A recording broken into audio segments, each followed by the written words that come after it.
ये है भारत के वो 10 मुसलमान जिन्होंने भारत की आजादी के लिए अपना सब कुछ कुर्बान कर दिया। इन मुसलमानों ने भारत के लिए जो किया वो आज तक कोई नहीं कर पाया। भारत को आजाद करवाने और उसे सुपर पावर बनाने में इन मुसलमानों का बड़ा योगदान रहा। भारत के 10 महान मुस्लिम क्रांतिकारियों की लिस्ट में पहला नाम मौलाना अबुल कलाम आजाद का आता है। ये 3 से अधिक बार ऑल इंडिया कांग्रेस कमेटी के राष्ट्रीय अध्यक्ष रहे। इन्होंने ही 1920 में खिलाफत आंदोलन के दौरान मोहम्मद अली जौहर के साथ मिलकर अंग्रेजी प्रोडक्ट का बहिष्कार करने की रणनीति बनाई, जिसके बाद ये आंदोलन पूरे देश में फैल गया। बाबरी मस्जिद केस को कोर्ट में ले जाने का फैसला सबसे पहले मौलाना अबुल कलाम आजाद ने ही किया था। 1942 में शुरू हुए भारत छोड़ो आंदोलन की रूपरेखा मौलाना अबुल कलाम आजाद ने ही तैयार की थी। भारत में आईआईटी और इसरो जैसी संस्थाओं की स्थापना मौलाना अबुल कलाम आजाद ने ही की थी। भारत के 10 महान क्रांतिकारियों की लिस्ट में दूसरा नाम मौलाना हसरत मोहानी का आता है। इन्होंने ही इंकलाब जिंदाबाद का नारा दिया था। ये जमीयत उलमा हिंद के संचालकों में से थे। मौलाना हसरत मोहानी संविधान सभा के सदस्यों में से थे। उन्होंने भारत के संविधान को लिखने में निर्णायक भूमिका निभाई। बहुत कम लोग जानते हैं कि मौलाना हसरत मोहानी ने ही सबसे पहले 1921 में पूर्ण स्वराज की मांग की और अंग्रेजों के खिलाफ सबसे पहले अध्यादेश पास किया। वो कम्युनिस्ट पार्टी के संस्थापकों में से थे। मौलाना हसरत मोहानी की समकालीन रही सुरैया तैयब जी ने ही तिरंगे का निर्माण किया था। भारत के 10 महान मुस्लिम क्रांतिकारियों की लिस्ट में तीसरा नाम मौलाना हुसैन अहमद मदनी का आता है। ये एशिया के सबसे बड़े मदरसे दारुल उलूम देवबंद के छात्र थे। हुसैन अहमद मदनी ने ही अंग्रेजों के खिलाफ फतवा दिया कि अंग्रेजों की नौकरी करना हराम है, जिसके बाद अंग्रेजों ने उन्हें बगावत करने के जुर्म में माल्टा में कैद कर दिया। मौलाना हुसैन अहमद मदनी को 1945 में भारत का पहला पद्म भूषण अवार्ड दिया गया। आजादी के बाद भारत सरकार ने उनके नाम के पोस्टल कार्ड भी जारी किए। मौलाना हुसैन अहमद मदनी की नमाज जनाजा तबलीगी जमात से ताल्लुक रखने वाले मौलाना जकरिया ने पढ़ाई थी। भारत के 10 महान मुस्लिम क्रांतिकारियों की लिस्ट में चौथा नाम खान अब्दुल गफ्फार का आता है। इन्हें अंग्रेजों ने बगावत के जुर्म में मौत की सजा सुना दी थी। भारत की आजादी में निर्णायक भूमिका निभाने वाले संगठन खुदाई खिदमतगार की स्थापना खान अब्दुल गफ्फार ने ही की थी। इन्हें दुनिया सीमांत गांधी के नाम से जानती है। खान अब्दुल गफ्फार ने बंटवारे का सबसे पहले विरोध किया। उन्हें 1987 में भारत सरकार द्वारा भारत रत्न से सम्मानित किया गया। भारत के 10 महान मुस्लिम क्रांतिकारियों की लिस्ट में 5वां नाम टीपू सुल्तान का आता है। टीपू सुल्तान ने ही भारत की सबसे पहली मिसाइल का निर्माण किया था।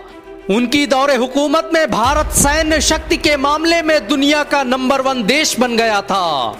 टीपू सुल्तान ने मैसूर को दुनिया का सबसे अमीर राज्य बना दिया।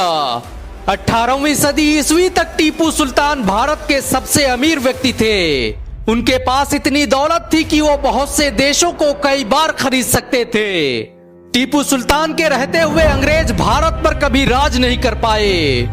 अंग्रेज कहा करते थे कि जब तक टीपू जिंदा है, भारत हमारा गुलाम नहीं हो सकता। भारत के 10 महान मुस्लिम क्रांतिकारियों की लिस्ट में छठा नाम जाकिर हुसैन का आता है। इन्होंने कई सालों तक भारत के राष्ट्रपति के रूप में अपनी सेवाएं दी। ये जामिया मिल्लिया इस्लामिया के संस्थापकों में से थे। डॉक्टर जाकिर हुसैन भारत के पहले राष्ट्रपति थे जिनकी मौत ऑफिस में काम करते हुए हुई। भारत की पहली शिक्षा नीति का निर्माण डॉक्टर जाकिर हुसैन ने ही किया था। बहुत कम लोग जानते हैं कि आजादी के महान नायक और भारत के तीसरे राष्ट्रपति रहे डॉक्टर जाकिर हुसैन तबलीगी जमात का हिस्सा थे। 1963 में उन्हें भारत के सबसे बड़े सिविलियन अवार्ड भारत रत्न से सम्मानित किया गया। भारत के 10 महान मुस्लिम क्रांतिकारियों की लिस्ट में 7वां नाम महमूदुल हसन का आता है। इन्होंने ही 1920 में गांधी को महात्मा का लक़ब दिया। उनका ये नाम इतना मशहूर हुआ कि गांधी पूरी दुनिया में महात्मा गांधी के नाम से पुकारे जाने लगे। ये भारत की मशहूर यूनिवर्सिटी जामिया मिल्लिया इस्लामिया के संस्थापकों में से थे। महमूदुल हसन ने ही मौलाना उबैदुल्ला सिंधी के साथ मिलकर रेशमी रुमाल आंदोलन की शुरुआत की थी। वो जमीयत उलमाए हिंद के दूसरे अध्यक्ष थे। आपको ये जानकर शायद हैरानी हो सकती है कि महमूदुल हसन दारुल उलूम देवबंद में तालीम हासिल करने वाले पहले छात्र थे। भारत के 10 महान मुस्लिम क्रांतिकारियों की लिस्ट में 8वां नाम आसफ अली का आता है। ये अपने वक्त के भारत के सबसे बड़े वकील थे। इन्होंने कई सालों तक रेलवे और ट्रांसपोर्ट मंत्री के रूप में अपनी सेवाएं दी। आसफ अली ने ही भारत के पहले INA डिफेंस टीम की स्थापना की थी। ये अमेरिका में भारत के सबसे पहले राजदूत भी थे। बैरिस्टर आसिफ अली ने भगत सिंह का केस तब लड़ा जब कोई भी भगत सिंह का साथ देने को तैयार नहीं था। वो भगत सिंह के सबसे करीबी लोगों में से थे। भारत सरकार ने आजादी के बाद आसफ अली के नाम के कई डाक टिकट भी जारी किए। भारत के 10 महान मुस्लिम क्रांतिकारियों की लिस्ट में 9वां नाम सैफुद्दीन किचलू का आता है। ये खिलाफत आंदोलन के सबसे पहले अध्यक्ष थे। इन्हें 1924 में कांग्रेस का महासचिव भी नियुक्त किया गया। कैम्ब्रिज से ग्रेजुएट रहे सैफुद्दीन किचलू ने जामिया मिल्लिया इस्लामिया की स्थापना में बड़ी भूमिका निभाई। इन्होंने आजादी का केंद्र बिंदु रहे भारतीय युवा कांग्रेस संगठन की स्थापना की थी। बहुत कम लोग जानते हैं कि रॉलेट एक्ट के खिलाफ पंजाब में सबसे बड़ा नेतृत्व तो सैफुद्दीन ने ही किया था। उनकी गिरफ्तारी के बाद ही जालियांवाला बाग में लोग इकट्ठा हुए, जिन पर जनरल डायर ने गोलियां चलवा दी। उन्हें दुनिया के मशहूर स्टॉलिन शांति पुरस्कार से सम्मानित किया गया।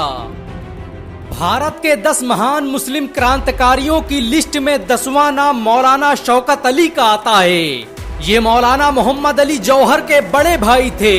भारत की आजादी में योगदान देने वाले मशहूर अखबार हमदर्द और कामरेड की स्थापना मौलाना शौकत अली ने ही की थी। वो खिलाफत आंदोलन के सबसे मुखर नेताओं में से थे। अलीगढ़ मुस्लिम यूनिवर्सिटी के छात्र रहे शौकत अली को अंग्रेजों ने कई सालों तक जेल में बंद कर दिया। वो कई सालों तक भारतीय राष्ट्रीय कांग्रेस के अध्यक्ष भी रहे।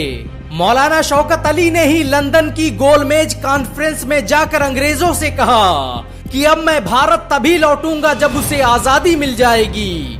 या तो मेरे मुल्क को आजादी दे दो या फिर मेरी कब्र के लिए 2 गज जगह, क्योंकि यहाँ मैं अपने मुल्क की आजादी लेने आया हूँ और उसे लिए बिना वापस नहीं जाऊंगा। गोलमेज कॉन्फ्रेंस के कुछ ही दिनों बाद मौलाना शौकत अली की मौत हो गई। इतिहासकार लिखते हैं कि मौलाना शौकत अली की मौत पर पूरा भारत रो रहा था। इन सब के अलावा करोड़ों ऐसे मुसलमान हैं जिन्होंने भारत की आजादी और उसकी अस्मिता के लिए अपना सब कुछ कुर्बान कर दिया। सच तो ये है कि भारत की आजादी मुसलमानों के बगैर मुमकिन न थी। मुसलमान आज भी इस देश के लिए अपना सब कुछ कुर्बान कर सकता है। अगर एक मुसलमान होने के नाते आपको गर्व महसूस हुआ हो तो इस वीडियो को लाइक और शेयर जरूर करें। ऐसी और वीडियो को देखने के लिए हमारे चैनल को सब्सक्राइब करें, घंटा जरूर दबाएं।